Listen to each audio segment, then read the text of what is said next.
Shalom Uvracha, continuons dans ces jours saints de Yémé, Teshuvah, Asad de Teshuvah, l'étude comment faire la Teshuvah par rapport à une personne qui a fait du Lashon Hara lorsque son Lashon Hara a causé un dégât, du mal à son ami ou tout autre cas similaire. Donc, dans ce cas-là, il a fait perdre son travail parce qu'il a parlé à son directeur de travail, etc.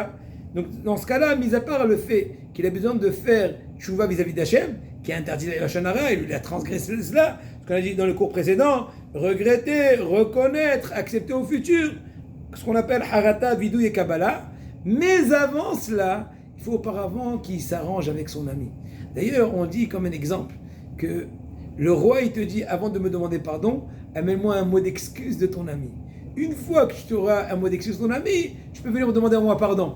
Donc en fait, quand on a une faute Ben Adam la Avero, c'est pas juste Ben Adam la Avero, c'est en plus que Ben Adam la Makom, Ben Adam la Avero, mis à part le fait que tu as transgressé la volonté d'Hachem, mais encore, tu as aussi transgressé vis-à-vis de ton ami. Donc ça complique les étapes de la Teshuvah. Donc même la Teshuvah vis-à-vis d'Hachem, elle est dépendante.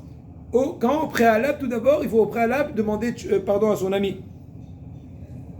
Par contre, donc c'est pour ça qu'il faut demander, mais il a la personne qui a été victime de ton Lashon Hara. Et ensuite, demander faire tchouva vis-à-vis d'Hachem, comme ce qu'on a cité.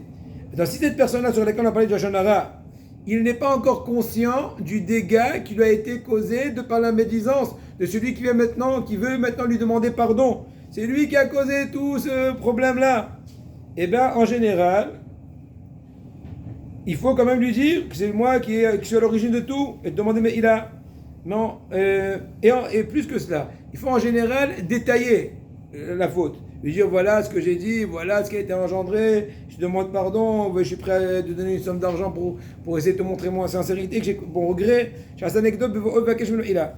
Par contre, le Mishnah Brura dit dans Siman Taf Resh Vav, c'est Katan Gimel, que si on est certain que quand je vais lui détailler le stratagème de ma faute, et ça risquerait de lui causer encore plus de mal, ah bon, moi qui pensais que tu étais mon ami, là, tu as le droit de parler de façon un peu plus camouflée, générale, mais pas rentrer trop dans les détails. Quand tu rentres dans les détails, tu lui aigris plus le cœur.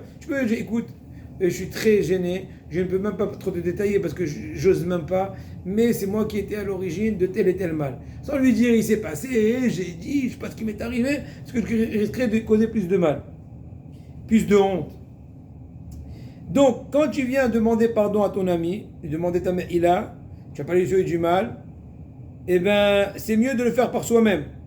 On ne va pas les envoyer. Mais si c'est du mal à venir confronter cette situation, dit excuse-moi David, et bien dans ce cas-là, tu peux envoyer un jaliyah de faire ça en ton nom, comme ça il dit Mshabroa. C'est mieux de demander le mehila le plus tôt possible, ne pas laisser les choses décanter ou plutôt plus aigrir. Mais des fois tu as du mal, demander tout de suite pardon. Tu as besoin qu'il se calme lui-même et toi aussi, et que tu saches comment formuler ton excuse. Dans ce cas-là, tu as le droit d'attendre un peu, mais ne pas trop attendre, tu risquerais d'oublier ça. Et oublier les détails de la chose. Maintenant, pour finir, le Hafetz Haïm donne un conseil pour une personne qui fait tchouva sur la voie Lashon Hara, d'encourager ses amis à l'étude de Shmirat HaLashon. C'est un des meilleurs conseils, des grands tikkunim de réparation sur la faute de Lashon Hara. Hazakim ou Bruchim.